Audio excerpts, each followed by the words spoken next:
లోపల కవర్ అయ్యేటట్టు ఉంటుంది. మోడల్ కవర్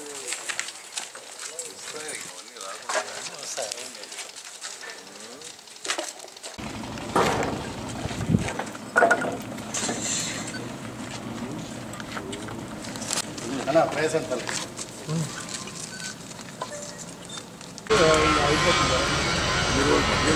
అనుకుంటే నీళ్ళు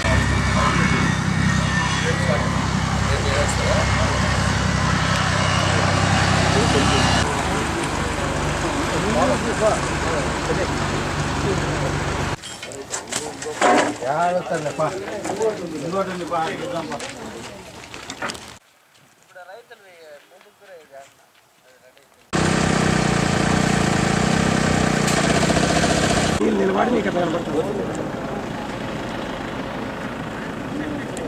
అంటే ఊరుకానే ఉంటాయా? ఊరుతానా బాగా నీళ్ళు దానికే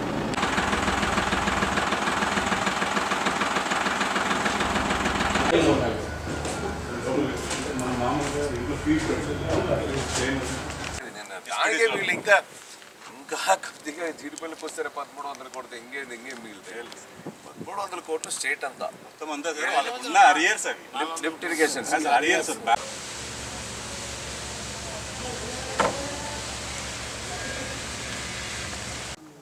ముఖ్యంగా చూస్తే ఈ అనంతపురం జిల్లానే కాదు 4 జిల్లాల రాయలసీమ వెనుకబడినటువంటి జిల్లా.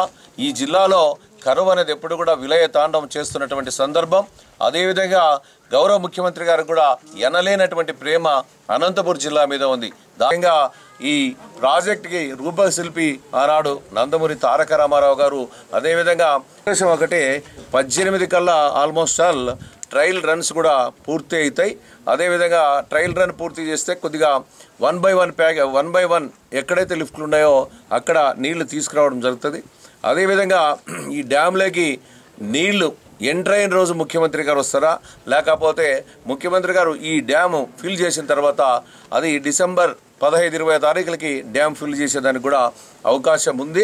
అనంతపురం జిల్లా అంటేనే మనందరికీ తెలుసు, ఈరోజు మంచి ఫర్టిలిటీ ల్యాండ్స్ ఉన్నటువంటి ఈ ప్రాంతం.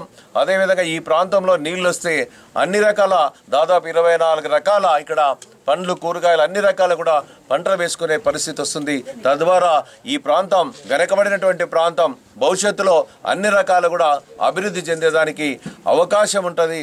కాబట్టి అందరూ కూడా ముఖ్యమంత్రి గారు ఈరోజు కష్టపడి ఈరోజు అహర్నిశలు కష్టపడుతూ ఈరోజు కాలువలు తవ్వే కార్యక్రమం అయితేనేమి, అధికారులు అయితేనేమి, రాజకీయ నాయకులను అయితేనేమి పరిగెత్తిస్తూ ఈరోజు ఇవన్నీ కూడా పూర్తి చేయడం జరిగింది. ఈ సందర్భంగా ముఖ్యమంత్రికి ఎప్పుడు కూడా ఈ పెనుగొండ నియోజకవర్గ ప్రజలైతేనేమి, ఈ జిల్లా ప్రజలైతేనేమి ఎప్పుడు కూడా తెలుగుదేశం పార్టీకి, చంద్రబాబు నాయుడు గారికి ఎప్పుడు కూడా కృతజ్ఞతగా ఉంటారని ఈ సందర్భంగా తెలియజేస్తున్నాం.